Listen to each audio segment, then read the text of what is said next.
Víš, jeden z nejhorších pocitů v životě je, když dáš roky svého času, lásku, energii a všechno, co v tobě je, pro člověka, pro kterého doslova žiješ.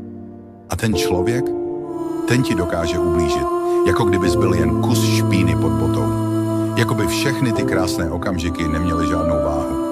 Jen proto, že si myslel, že někde jinde je tráva zelenější. Ale pravda je jednoduchá.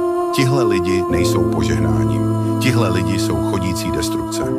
Oheň, co spálí sebe, tebe i kohokoliv, kdo k ním přijde blíž. Jsou to kombinace zlosti, zvrácenosti a slabosti, zamaskované do falešné tváře. A víš co? Osud si pro ně připravil účet.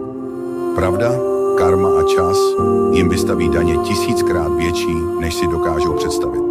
To, co dělají druhým, se jim vrátí zpátky a mnohem tvrději. Ale na tebe, na ty věrné, co dokážou milovat opravdově, na ty čeká někdo jiný.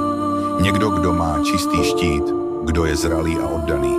Někdo, kdo ti ukáže, co znamená pravá láska. A pak pochopíš, proč si musel projít peklem. Protože ráj je připraven jen pro ty, co si ho zaslouží.